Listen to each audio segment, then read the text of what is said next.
everyone, it's Amador. So I've been crazy busy with work and barely have a chance to do some projects, but I got to play with some of my new Tilda paper. Now, this paper I actually got from ArtAttack, and I will leave a link to the store. Traci has a new store. It's an actual web store, not just Zibbit, because Zibbit's gone poo-poo apparently. So I'll leave the link down here in the description. But I got, she has the Country Red, Autumn Lilac, which also Autumn Lilac, I did another project. Country Escape, Sweet Christmas, and I think the Winter Memory is actually sold out. But check out her site, and she will be having some of the new paper pads coming in soon, okay? So anyway, I used the Country Red. I've never had this deck. I didn't, at first I was just like, oh, I don't need it, and I don't want it, but then I saw one of the books. It has, let me see here, the Tilda Christmas Ideas has quite a bit of things with that fabrics and that paper collection. I liked it even more once I saw it. Once you see something used, and it has whites, pinks, and reds. So very Christmassy. You guys can use it in a lot of cutouts. You guys can use it for Christmas, Valentine's, so that's a two for right there. The thing is that the older pads actually have, how many is it, 5? The older pads have 5 of the pages, and you have a cutout page, so you get 5 of them, which is pretty cool, because, you know, you don't want to run out. But anyhow, so I went ahead and I used, instead of using, I actually had another project with the Tilda's Christmas Ideas, but I been wanting to do something with this one. This was Crafting Christmas Gifts, and this one is an older book as well, and it is just super freaking adorable, very country in a way, very rustic Christmassy. And I think I've shown this on a video before. If you want to better flip through, we'll just kind of go through it. So it has these patterns which you can use as appliques, you can use as cards. Let me see. And I used the snowman, and you'll see them here. And they actually have the patterns you can make the snowman and the penguin. Oh, here we go. And but you can also use it on cards, gift wrapping kind of situation.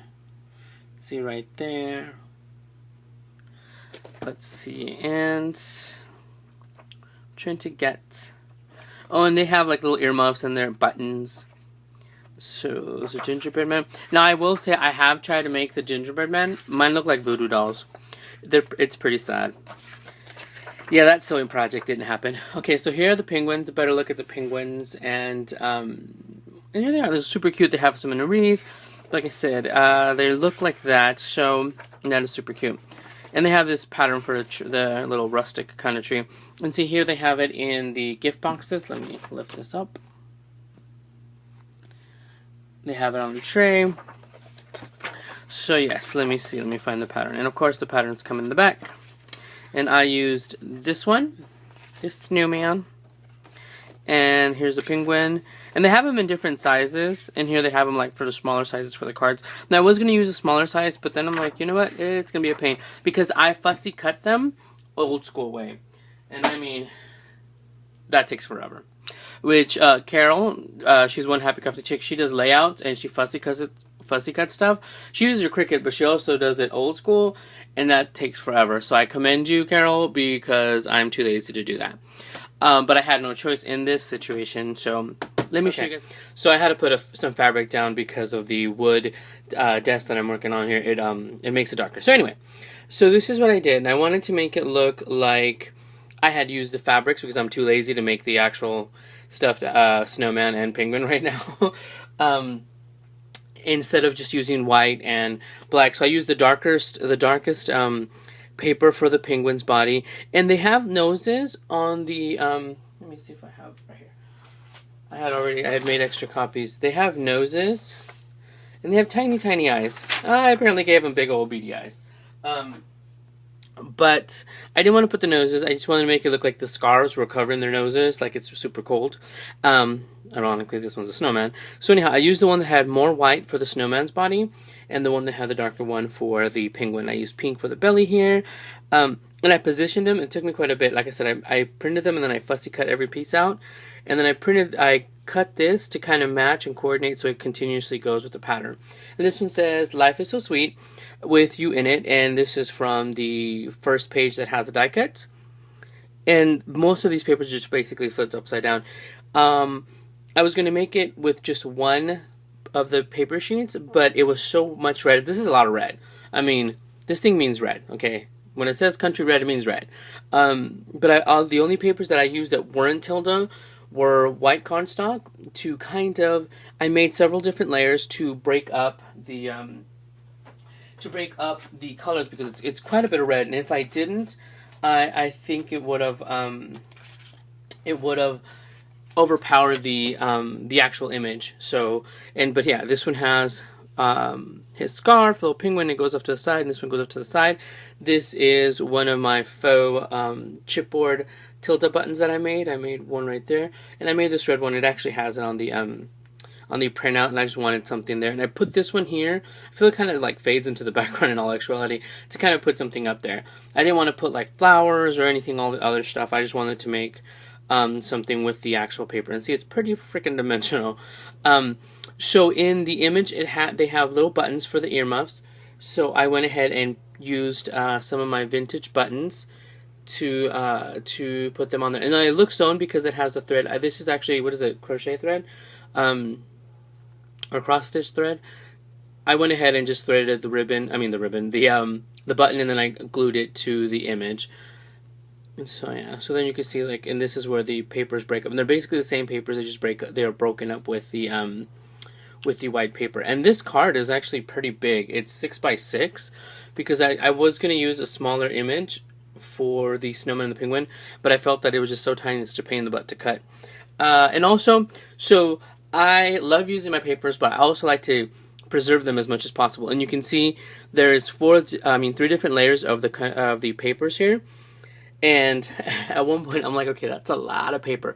And I feel that once you use it for the background, because you're not going to see any of it, I feel like you're wasting the paper. So what I do is, I'm sure everybody else does this, and it's like nothing new. I cut out the center of it, because I can still use this for a die cut, for making my Tilda heart buttons. You could use it for whatever. Out of the center, the only one that is actually the full paper is the top one right there. The other ones are basically frames. They're adhered to the bottom one. That's why I have this. And I have the scraps, and I'm actually going to probably make, I don't know if you guys remember my little Tilda scrap cards with the greeting farm stamps with little hoodies. I'm so going to make those in red. So anyhow, so yeah, so that's pretty much it. It's a pretty simple project. I plan to make several of these, especially because you get, like I said, you get 5 sheets, especially with the die cuts. You know, you can stretch them out. I plan to make several of them. The only thing is, you guys probably think I'm nuts, but the first card or whatever can take me a whole day. It can take me hours, it can take me minutes, or it can take me a whole day, because I want to figure out dimensions, I want to figure out everything, I want it to be perfect for me. Like, it has to be aesthetically pleasing for me. And I think I've said it before, but people probably think I'm nuts. And so this actually card took me like almost a whole day, because I was like, you know, fussy cutting, because first you have to fussy cut the pattern, and then you have to fussy cut the paper and look for it to match and everything, and coordinate the paper well enough so it doesn't completely blend it into the background, like this one, and you know, just so it actually has a dimension, and so it actually stands out, not just because I used like tons of foam. But now that I've made one, and it's just like when I was talking about my Christmas cards, I make a prototype first. That'll take me forever. Now I can go back and I can like shoot these out like nobody's business. Like, I'll have like a whole assembly line, and in the matter of what it took me to make the first one, I can make probably 20, 30, 50 if I wanted to. So anyhow, so I just wanted to share that. And like I said, grab your Tilda paper over from, I know that last time I spoke to Traci, she didn't have many of the Country Red. And like I said, I was against it at first, and then when I saw the book, and I'm like, okay, they're rich and they're beautiful, and I can use them for Valentine's. And many of the Tilda papers, you guys, they don't have to be specifically for the season that they're intended to. It's crazy nuts.